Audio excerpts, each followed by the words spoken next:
CSK अब संजू सैमसन के साथ होगी और एक प्लेयर को वो जाने देंगे, रविंद्र जडेजा, जो राजस्थान रॉयल्स में जाएँगे, जहाँ से उनकी जर्नी शुरू हुई थी। आप सब जानते हैं 2008 में जो पहला आईपीएल था, उसमें वहाँ पे जडेजा ने आईपीएल जीता था और फाइनल ऑफ द टूर्नामेंट बन के सामने आए थे। ये डील अभी के लिए थोड़ी-सी हॉल्ट हो गई है क्योंकि 15 नवंबर तक इसका पता चलेगा। रीज़न इसका ये है कि जडेजा के साथ-साथ सैम करन भी जा रहे थे और ऑलरेडी राजस्थान रॉयल्स का जो फॉरेन प्लेयर्स का कोटा है 8 प्लेयर्स का, वो ऑलरेडी भर रखा है। प्लेयर्स वो और ले सकते हैं, 25 में से उनके पास सिर्फ 22 प्लेयर्स दिए हैं, पर फॉरेन प्लेयर और नहीं ले सकते और प्लस उनके पास पर्स भी नहीं है, सिर्फ 30 लाख रुपए बचे हैं। तो ऐसे में उन्हें सैम करन जो 2.4 करोड़ में आए थे, उससे या उससे ज़्यादा की वैल्यू का एक फॉरेन प्लेयर रिलीज़ करना पड़ेगा। इसमें बात चल रही है कि शायद हसरंगा या जो तीक्ष्णा है, उनमें से किसी एक को रिलीज़ किया जाएगा और उनकी जगह फिर सैम करन को लेके आया जाएगा। पर क्या चीज़ ऐसी पहले भी हो चुकी है? आप लोगों को जान के बहुत ताज्जुब होगा और शायद सीएसके फैन्स के लिए एक अच्छी खबर कि 2021 में भी ऐसा ही हुआ था।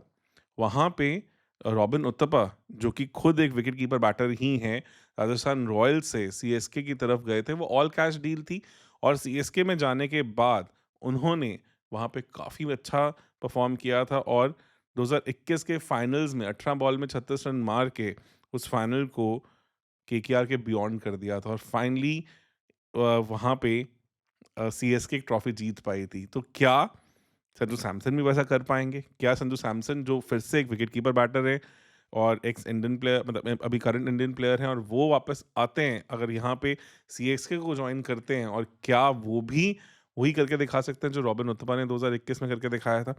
काफ़ी इंटरेस्टिंग रहेगा ऐसे में। पर ये स्वैप हो क्यों रहा है और दोनों टीम्स के लिए इसमें क्या रखा हुआ है, थोड़ा-सा देखने लायक है।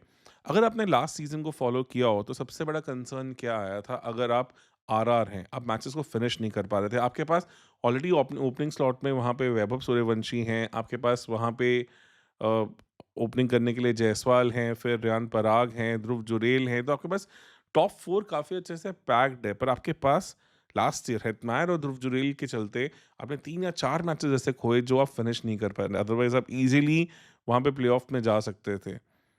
तो ऐसे में जो यूथ है, नो डाउट उनके अंदर वो एक फ्लैम्बॉयंस होता है कि they can score quickly, they can score big, पर शायद वो मैच्योरिटी मिसिंग होती है जो फिनिशिंग एबिलिटी के लिए चाहिए होती है। जडेजा, इवन दो उनका थोड़ा-सा पिछले 1-2 सालों में स्कोरिंग रेट पे थोड़ा-सा फ़र्क पड़ा है, बट हम सबको पता है कि उनके अंदर जो फिनिशिंग एबिलिटी है, one of the best in the country है, one of the best in the IPL ecosystem है।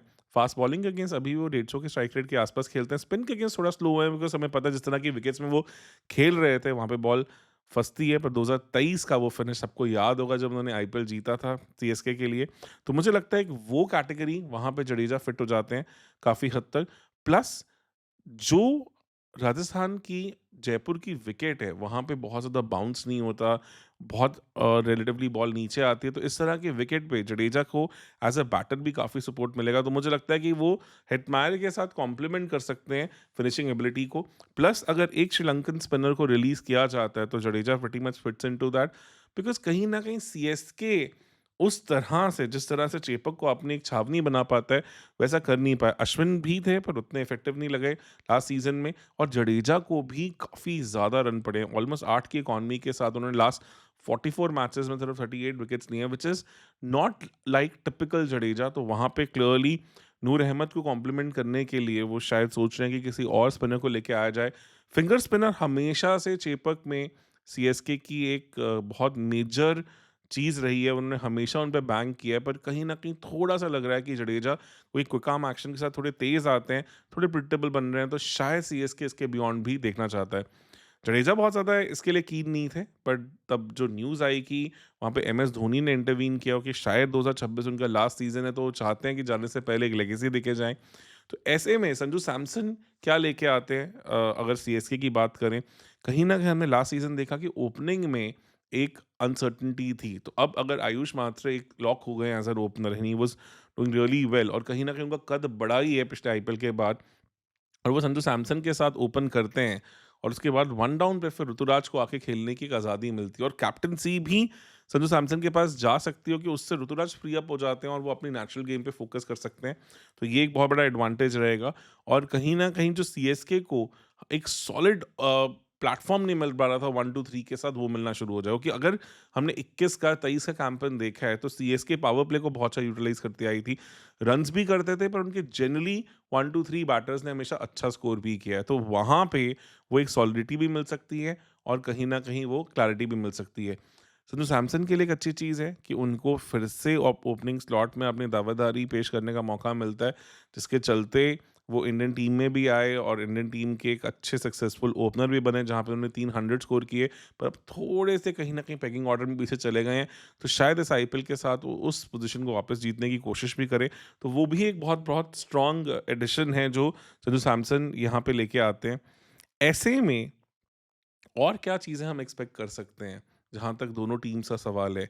हाँ, अगर सैम करन आते हैं तो शायद आपको फ़ज़ल फ़ारूकी की ज़रूरत भी नहीं होगी, तो शायद उन्हें भी जाने दे सकती है आरआर। आई थिंक जो 15th को रिटेंशन डेडलाइन खत्म होगी, तब तक हमें थोड़ा ज़्यादा आइडिया लगेगा कि किस डायरेक्शन में आरआर और सीएसके सोच रहे हैं। अभी के लिए 48 आवर्स हो चुके हैं इस पर्टिकुलर प्रोसेस को शुरू हुए, बट अभी तक कोई पेपर वर्क, अभी तक बीसीसीआई को कोई नोटिफिकेशन नहीं गया है, क्योंकि आईपीएल के रूल्स के चलते ये चीज़ अभी पॉसिबल ही नहीं है कि ऑलरेडी वहाँ पे आरआर के पास पूरे के पूरे 8 फॉरेन प्लेयर्स हैं।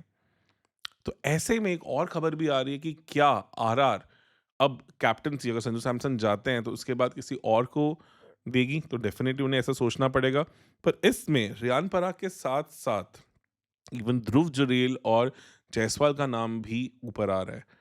काफ़ी सारी चीज़ें, काफ़ी सारी अटकलें उनसे जुड़ी हुई हैं, क्योंकि जायसवाल भी चाहेंगे कहीं न कहीं शुभमन गिल की तरह वो भी एक आईपीएल को लीड करें और इंडिया के नेक्स्ट जेन बैटर की तरफ अपने आप को एक प्रबल दावेदारी के साथ पेश कर पाएँ। क्योंकि कहीं न कहीं वो ऑल फॉर्मेट प्लेयर इसलिए भी नहीं बन पा रहे हो कि उनके साथ अभी तक वो लीडरशिप क्वालिटीज़, वो लीडरशिप ग्रुप की रिस्पॉन्सिबिलिटीज़ नहीं जोड़ी जाती। तो शायद वो भी चाहेंगे कि उनके करियर को पुश मिले और वो ओवरऑल इस चीज़ को आगे लेके आ पाएँ।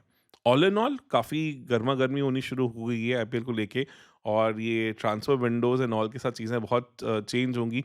हाँ, ऑल कैश डील के बारे में भी सोचा था सीएसके ने, बट कहीं न कहीं मुझे लगता है कि आरआर को वो इतना गँवारा नहीं था, और मुझे लगता है कि अगर आरआर रविंद्र जडेजा को ले आ पाता है तो एक बहुत बड़ा स्ट्रैटेजिक मूव होगा।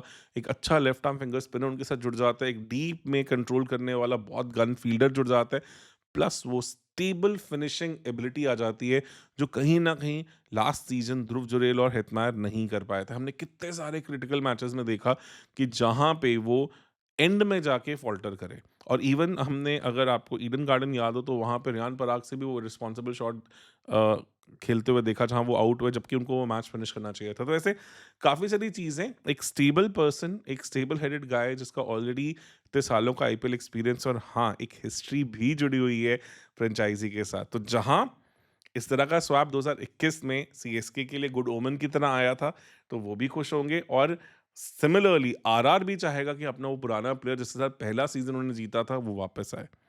आप सबका इसके बारे में क्या मानना है? प्लीज़ कमेंट सेक्शन में पक्का बताएँ।